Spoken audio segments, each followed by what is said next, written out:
ജനവാസ മേഖലകളിലേക്ക് തുടർച്ചയായി കാട്ടാനകൾ ഇറങ്ങുന്നത് നിയന്ത്രിക്കാൻ ഊർജിത നടപടിയെടുക്കുമെന്ന് high range circle chief forest conservator R S. Arun. ഇതിനായി 52 കോടി രൂപയുടെ പദ്ധതി ഉടൻ തന്നെ നടപ്പിലാക്കും.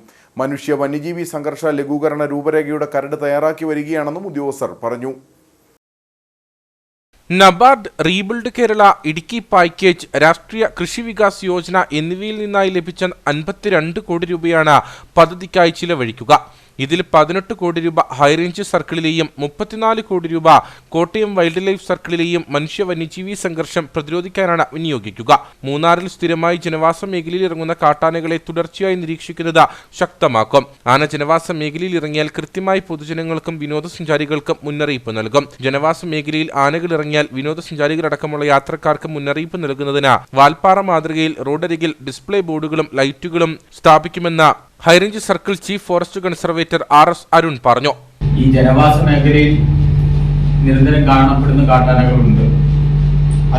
അതിനെ തുടർച്ചയായി നിരീക്ഷിക്കുവാനും ആവശ്യമായ മുന്നറിയിപ്പ് യഥാസമയം വിനോദസഞ്ചാരികൾക്കും പൊതുജനങ്ങൾക്കും അറിയിക്കുന്നതിനുമായിട്ടുള്ള നടപടികൾ എടുത്തു വരുന്നുണ്ട്. അത് കൂടുതൽ ഊർജിതപ്പെടുത്തുന്നതാണ്. കാരണം ഇപ്പോഴത്തെ ഒരു കാലാവസ്ഥയിൽ ചൂട് കൂടുന്ന ഒരു അവസ്ഥയുണ്ട്. പിന്നെ കൂടാതെ ഒരു ആനയ്ക്ക് മതപ്പാടുള്ള അവസ്ഥയുണ്ട്.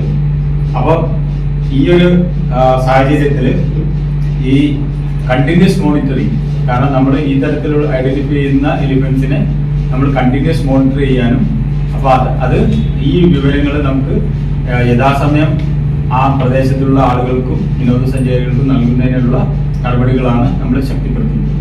കാട്ടാന രാത്രികളിൽ എത്തുന്ന ലയങ്ങൾ, പാർപ്പിട സമുച്ചയങ്ങൾ, ആദിവാസി കുടികൾ എന്നിവിടങ്ങളിൽ പഞ്ചായത്തുമായി ചേർന്ന് ഹൈമാസ്റ്റ് ലൈറ്റ് സ്ഥാപിക്കും. ആനകൾ ഇറങ്ങിയാൽ പൊതുജനങ്ങൾക്ക് ഫോണിൽ മെസ്സേജ് ലഭിക്കുന്ന SMS അലർട്ട് സിസ്റ്റം കൂടുതൽ കാര്യക്ഷമമാക്കും. മതപ്പാടുള്ള പടയപ്പിയെ പോലുള്ള ആനകളെ തുടർ നിരീക്ഷണം നടത്തും. ആനകളെയും മറ്റു വന്യമൃഗങ്ങളെയും ബാധിക്കുന്ന രീതിയിലുള്ള മാലിന്യ നിക്ഷേപം, വഴിയരികിലെ അനധികൃതമായിട്ടുള്ള ഭക്ഷണശാലകൾ, കച്ചവട സ്ഥാപനങ്ങൾ എന്നിവയ്ക്കെതിരെ പഞ്ചായത്തിന്റെയും ജില്ലാ ഭരണകൂടത്തിന്റെയും മറ്റു വകുപ്പുകളുടെയും നേതൃത്വത്തിൽ പരിശോധിച്ച് നടപടിയെടുക്കാൻ നിർദ്ദേശം നൽകും. മൂന്നാർ കല്ലാറിൽ സ്ഥിരമായി ആനകളെത്തുന്ന പഞ്ചായത്തിന്റെ മാലിന്യ പ്ലാന്റിന് സമീപം സൗരോർജ്ജ തൂക്കുവേലി സ്ഥാപിക്കാനുള്ള നടപടി പുരോഗമിക്കുകയാണെന്നും ഉദ്യോഗസ്ഥർ പറഞ്ഞു. പിന്നെ മൂന്നാറിലെ കല്ലാർ ടാറ്റയുടെ ഭൂമിയിൽ പ്രവർത്തിച്ചു വരുന്ന മൂന്നാർ പഞ്ചായത്തിന്റെ മാലിന്യ സംസ്കരണ യൂണിറ്റിൽ ആനകളെ പ്രതിരോധിക്കാനുള്ള സൗരോർജ്ജ തൂക്കുവേലിക്കുള്ള എസ്റ്റിമേറ്റ് തയ്യാറാക്കി കൊടുക്കാൻ പഞ്ചായത്ത് ആവശ്യപ്പെട്ടിരുന്നു. അപ്പോൾ ആ പ്രകാരം നമ്മൾ എസ്റ്റിമേറ്റ് പെട്ടെന്ന് തന്നെ തയ്യാറാക്കി കൊടുത്തിട്ടുണ്ട്. എത്രയും പെട്ടെന്ന് തന്നെ പഞ്ചായത്ത് വഴി അത് പ്രാവർത്തികമായി കഴിഞ്ഞാൽ അതിൻ്റെ ഗുണമെന്ന് പറഞ്ഞു കഴിഞ്ഞാൽ ഇത് പലപ്പോഴും ഈ കാട്ടാനകളെയും മറ്റു വന്യമൃഗങ്ങളെയും ഈ ഒരു മാലിന്യ സംസ്കരണ പ്ലാനിലേക്ക് ആവശ്യപ്പെടുന്നുണ്ട്. അപ്പോൾ അത് ഇല്ലാതായി കഴിഞ്ഞാൽ തന്നെ നമുക്ക് ഈ മൂന്നാർ ടൗൺ മേഖലയിലേക്ക് ഈ തരത്തിൽ ആനകളൊക്കെ വരുന്നത് കുറയ്ക്കാൻ സാധിക്കും.